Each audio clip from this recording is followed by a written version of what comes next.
everyone, and welcome to the Talkoffame podcast. Today I'm with Beatrice Pelliccia. If you don't know who Beatrice is, she's an actress and acting coach who was Lady Gaga's acting coach in A House of Gucci. I really appreciate Beatrice joining us for today's episode. We will dive into acting and kind of how to build yourself as an actor. Thank you so much, Beatrice, for coming on Talkoffame. It's so nice to meet you. Nice to meet you too. Thank you. Of course. So, how did you get started in the acting industry? Well, I guess it was almost my dream. Even when I was a kid, I just didn't know what it was, or even that it was a job or something that you could actually study and do. So I think that started really early in my life, but I guess I realized that I was probably in the business when I create my one-woman show.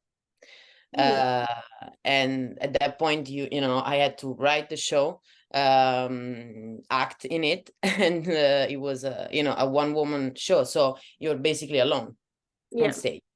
And then you need to think about the music and the sound and the lights and everything, and in all of that, the character. That's the first thing. And I played Amy Winehouse, and in that moment I think I realized that something was actually true, in this business. True for me, at least. Ooh, that's amazing.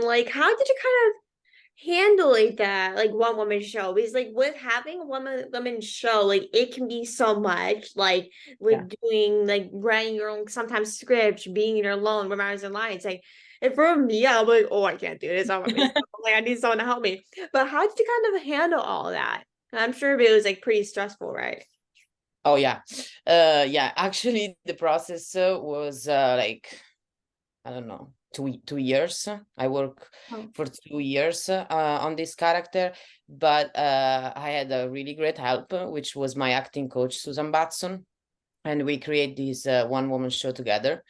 At the beginning, you basically start to research your character, everything that you can know about your character.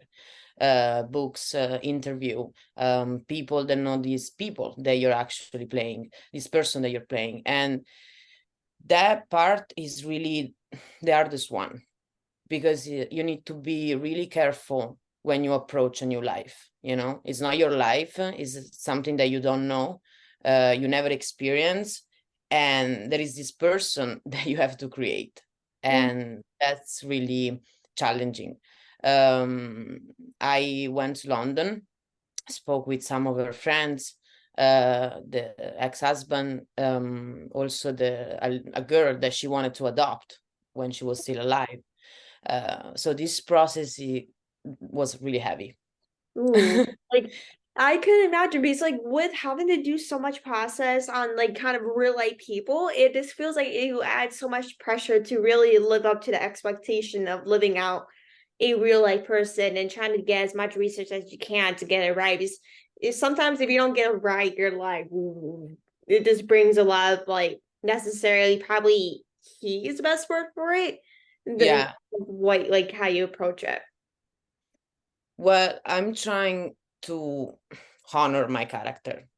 I don't think there is a right or wrong, answer or decision that an actor can make, because they're so personal, some of the decisions that you make, the choices that you give to your character that nobody's going to know. Um, but you do.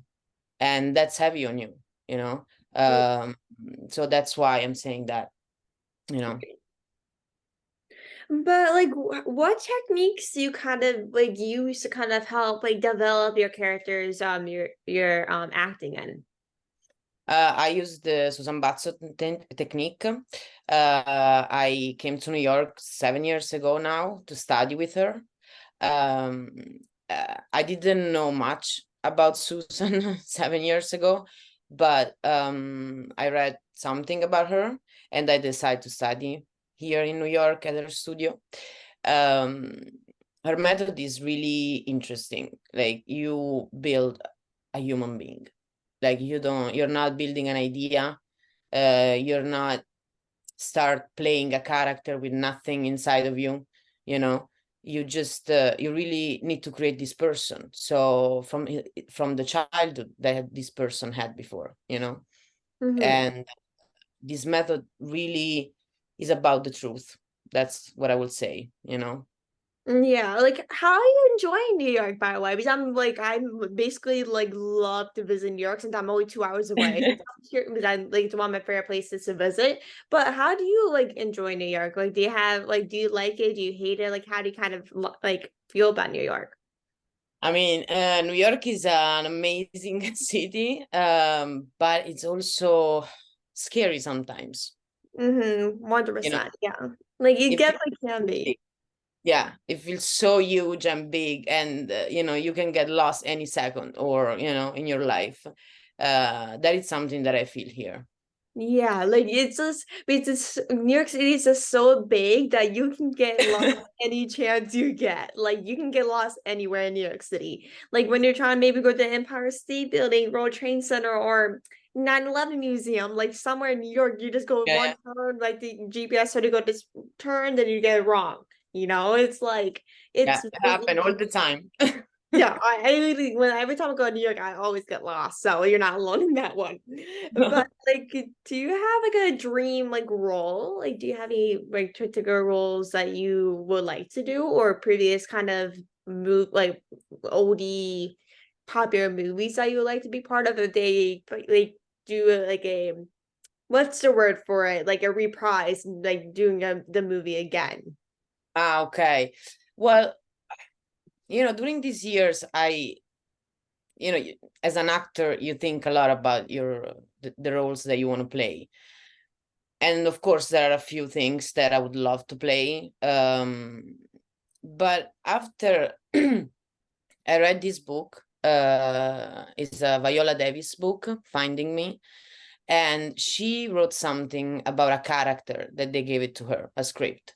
And she said at that moment they gave me like a fried chicken, and I knew that I had to dig in like it was a filet mignon.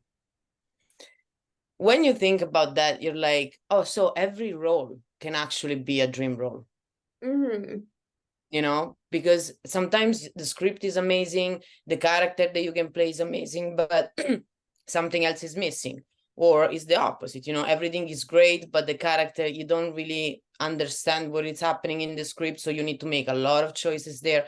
So there isn't for me right now a dream role, but I would love to make every character that I play mean something. Ooh, That's that's definitely a good answer. That well, is a good answer. that's something that I'm really sure about, I guess. Yeah. So Like that's honestly a really good answer. I love that you said that because not a lot of people really give that answer. From my experience, because everyone has like says like, "Oh, I want to be part of this role. Like I wish uh, I was a part of that movie." But it's like every time you read a script or you probably a movie, it does feel like a dream because you're playing that character and you're bringing this character to life. Because like even if you might not seem like a dream, you may be playing an actual person in real life. Is it like playing a real person or a real life story happens basically all the time in this industry. So really just really bringing that script to life and actually being part of an acting role does actually seem like a dream if you always wanted to be in this industry and you're getting a chance to kind of act something out. It probably if that makes sense. yeah, But yeah, no, it does, yes. It's just that, you know, like you always create a human being, you know. It doesn't matter how long your character is in the script, or like which words she use, you know. She can be in silence all the time, but she's still a person, you know. She's still had some trauma, some happy moments, some you know, things that happened to her life. And I'm like, there is no difference between that and a lead role, yeah. you But know. yeah, like last year you got to star in a movie called Fresh Kills. What Right. was kind of like the most challenging part for you about bringing the script to life? uh okay. I know this is a very kind of challenging question. Yeah, yeah, it is. Well, she she was an immigrant. She was an Italian woman, uh, came to Staten Island during the 80s. And she was angry. She was a really angry woman. But she also was really alone, you know. Uh, she was kind of abused, but like with words or like, bad words that other kids used to her at school, because she was new. Her English wasn't that great. So that was her story. And after I thought, well, that's what happened to me, but not during the 80s, but later, And because when I moved here, I didn't know any English. And that was, for me, was a nightmare.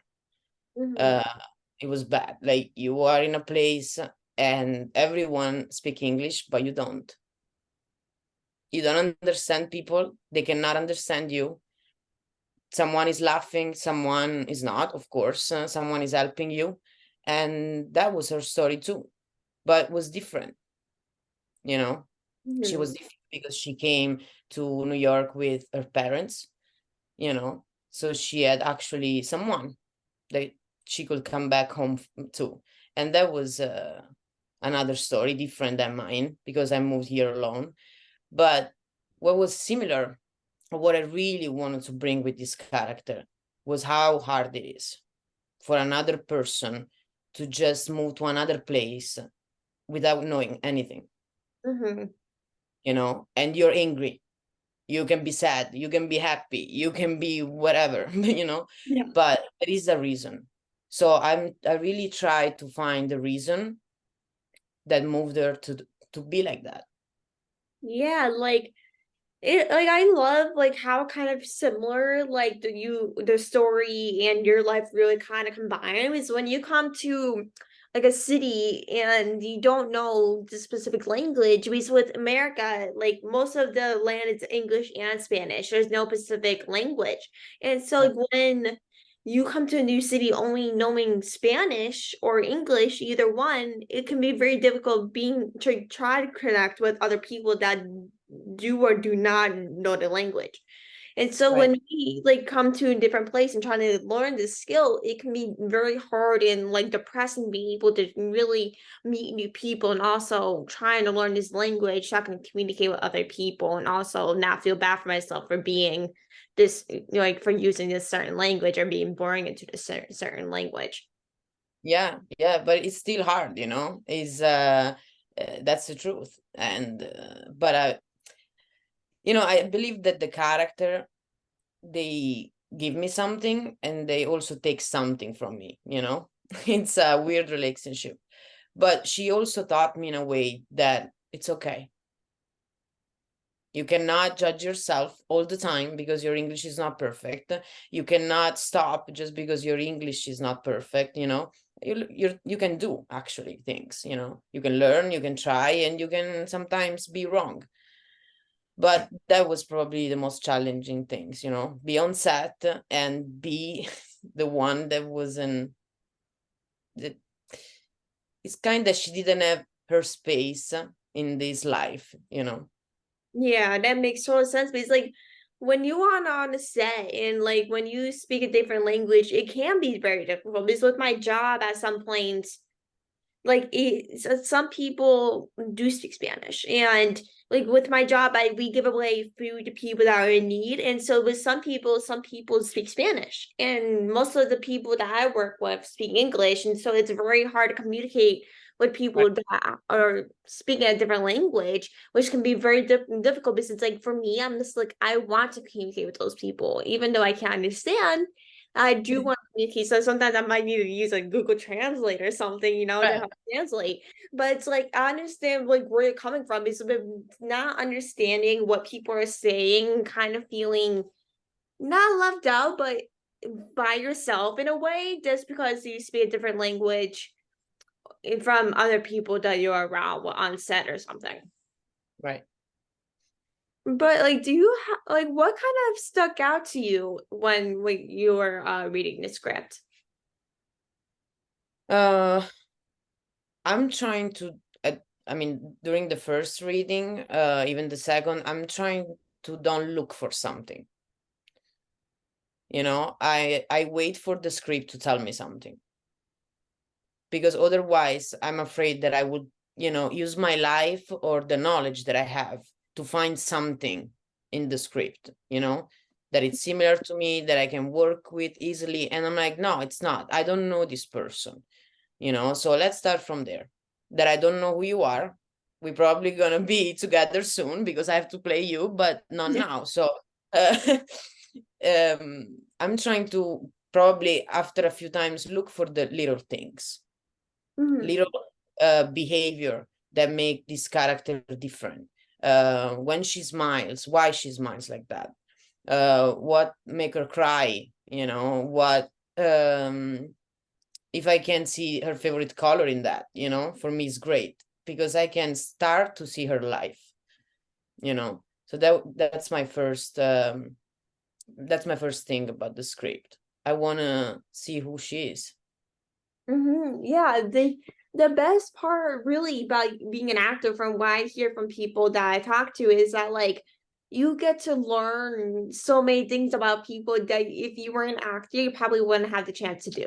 Because with being an actor, you can play different people that are like actually from real life and also fictional that sometimes make you attached to actually be that person, but you're only being that person for a specific time. Right. Oh, it's like with being an actor, it's like the best thing to really learn about many people, but also kind of figure out like what is this person? Like how can I be like this person? Or like how is this person similar to me in a way or to make me portray them in a way? Because like with each role, like you're learning something different each time. Like there's always ways to learn, even though you might have, let's just say 20 years of experience, for example. Right. You know, like everything and every role is so much different that you're always learning like something different from each role that you get. Yeah, yeah, because something, you know, it's always gonna be with you after the role, you know. You're gonna stop playing this woman or this man, and after it's over, you Mhm. know. Yeah, That's like over, you probably want to like do it again, you know? It's like only yeah, a period of time. yeah, but for some reason there is always something that is gonna stay with you Hmm. know, even after months or years. Um, there is something that some of the characters that I played, they taught me during the years, you know, or they gave me during the years, and I didn't even know during that moment, you know, while I was playing them. Yeah, and like with like you are also an acting coach besides like acting in movies and everything. Like if people are just starting out as an actor, like how can like from your experience and advice, like how can people really grow as an actor? That's a really hard question, you know, Mhm. because there is, you know, there isn't a right answer, I guess. Uh, but I would say that if you really want to do this, there is not a plan B. You know, sometimes there, you know, I was the first one that actually did that. You know, I was in college, I was trying to, you know, study a lot, but there was always um, this dream that was in the middle of my life, you know, in the middle of everything. And after I realized that's not a dream, like that's my only thing that I want to do, you know. So I would say don't waste time. Don't, you know, find excuses because we do. But that's okay, you know. Like sometimes you don't want to do things, sometimes you're afraid, and that's okay because we are human beings. But if you really want to do that, I don't think it's something that you can stop.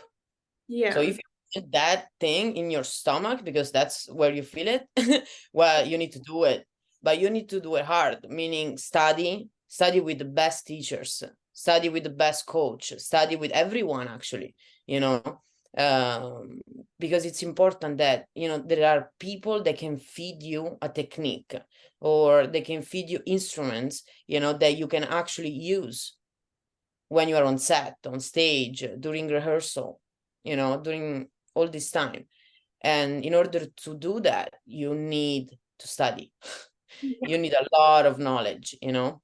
Yeah, like knowledge is just so important because if you don't study, then how or gain knowledge and how are you like learning different stuff, you know? Right, but that happened, sometimes. Yeah. And I'm like, no, because that's disrespectful to the craft. That's a Mhm. craft. That's not a joke. So if you treat these as a joke, okay, but I don't. And a lot of actors, like the real actors, the real artists don't. That's why, I'm saying this because I didn't think of that. People m- so much better than me taught me that, and I was like, oh wow, that's actually true. Like, Mhm. that's a craft, and you need to know your craft in order to be able to have it in your life for the rest of your life. Yeah, exactly. Like with being an actor, like if you love it so much, like you wouldn't think of it as a joke. Like it's just like with being an actor, like it really does feel like it doesn't if you like feel like a job. Like it feels like something that you just love to do that doesn't feel like a joke, like an actual job. It's something you like to do for fun when you have a chance. But it's like with Do that too, like as a hobby, it's okay, but like if you're an actor, an artist, and you want to be that for the rest of your life, you cannot think about it. Just okay, I'm not gonna study. I'm not gonna do that. I'm not gonna rehearse. I'm not gonna read 10,000 plays, theater play during my life. You cannot do that because otherwise you're like, what are you doing? Like it's so amazing everything that you can discover while you're studying that it doesn't feel that you're studying. That's why I'm saying that. yeah. Like you study everything as an actor. You need to know psychology. You need to know because you need social behavior. You need to see that in your character. You need to study animals because when you play a role, there is an animal work that every actor do. And so you need to know the animals. You need to know the food that your character is eating, when is eating that. You need to know what is reading your character, so you have to read those things. Like it's so much more than just studying. It's just having another life when you can discover other things that you didn't have time or you didn't have a chance to do with yours Hmm. you know Yeah, like you're right on that because like with studying, like you're learning like how to portray someone. Like how do you like be prepared for this role? Like what do I need to do? Like do I need to say psychology? Like how should I act? Like how do I like get into this character correctly? Because with studying, it doesn't feel like studying. Because like with well, it is studying, but it's like well, you're also learning different types of like acting you can use for your different roles. Because when you're acting, like you using your art and your craft to really put everything in your body to put in this character, which can be absolutely exhausting. I bet like can be absolutely exhausting, but it's also like you are using your craft and your knowledge from reading sources or talking to other people in this industry or how like depending on what type of things you like prefer and learning.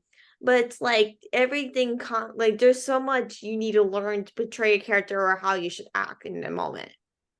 yeah, there are so many things, and after there is the technique that you use. So you need to know that in order to technically build this other life so you don't get lost, because the emotional work, it's a lot you Mhm. know and not because you're crying or not because of that, just because you are another person. You're building another person, you're creating a human being, and that's exhausting in a way. Mhm. But that's why you use the technique, because that's your role, that's your character, and you have the instrument to don't get lost. Yeah. And like you got the opportunity to train Lady Gaga and Hasaguchi. Like what was it like working with her and train her? Yeah, it was amazing. It was we work a lot, because we start 9 months before set, because again we had to build her character, the life of this woman, who she was, from when she was a kid all the way, you know, to now, because she's still alive actually. um and uh and that was really a lot of work, you know, but it was so easy, you know, to work with her, because she's a person that is so open, you know, it's open to learn, discover, play, you know, and that for an artist, it's amazing to see. Mm-hmm. Yeah, basically to see like a singer-songwriter, like one of the biggest singer-songwriters in the world, like Yeah. want to learn acting and also willing to learn is something like you don't see acting because like with singer-songwriters and most of them want to stick with singing. They don't want to pursue anything else besides singing. But to see really Lady Gaga specifically do singer-songwriting and also acting and willing to learn both of the things is something like not what legendary, but also like an inspiration to other people that want to do both at the same time. Yeah. Yeah, it is. I mean, there are people that can do different things and doing amazingly. So she's one of them. She can act, sing, you know, dance, and she creates, uh, and she's humble, Mm-hmm. you Like know. that's the most That, important thing. As long as you're humble and everything, you're kind, then that's the most important thing. If you're not, then like it's like your ego gets on the way, you know, and that's a problem if something like that happen, you know, for an artist. Uh, because I believe you can lose whatever is pure, you know, that you can actually have on stage with your characters, the way you create everything, you know, and that's something that I believe in. I love that. And the last thing I have for you is what is some advice for upcoming actors that are just starting out? Um, well, as I said before, I would say study, you know, like you really have to study, because that's not something that you can improvise, you know. And also, I don't think you can have plan A, B, and C, you Mm-hmm. know, like you want to do that, you want to pursue that, you really believe that, you feel that fire in you, well, you have to do it. But it's not easy. And it's never going to be easy, because even when you study and you know, you give all your life to acting, you do the role, it's amazing, it's great. And after you're so hungry for the next role that you're like, what is happening? Why nothing is coming here? You know, like what I did wrong, or, you know, and it's so it's to fight a lot. I would say that. Yeah, because with being an actor, like it's so hard to get projects, especially as an actor. Like you're always dealing with rejection, right after rejection. That it can be like after rejections, after a long time, it just makes you more hungry for more. Like just give me some Yeah. more. You don't give up, like you don't give up, because that's the only thing in your life that counts, you know. And that's why you fight, that's why you don't stop, even when it's hard, even when you don't have anything. But also you can create things, you know, like as actors we don't have to wait for somebody, you know. Of course that's great, but in the meantime we can also create something else, you know. And because beautiful things happen when artists get together and they create, you know. Yeah, it really is something people because like with acting, actors they have something in common. Like with being an actor, they all have a passion for acting. And so when they come together, like the creativity really sparks and it's very something to be grateful for to be in a room with some like people that actually have the same common and passion as you do. Yeah, because they feed you, you know, like, and that creates something, you know, in you. So create. That- Yes. And thank you everyone for listening. That was the best way to end this episode off today. And I hope everyone enjoyed listening to this episode as much as I did. I hope everyone has a great rest of your day, wherever you are in this world. I hope everyone enjoys their day. And thank you so much, Beatrice, for coming on. You're seriously amazing. I appreciate you coming on taking the time, and I hope you have a great rest of your day. Thank you very much. You're great. Thank you. Thank you. Talk to Bye. you soon. Bye.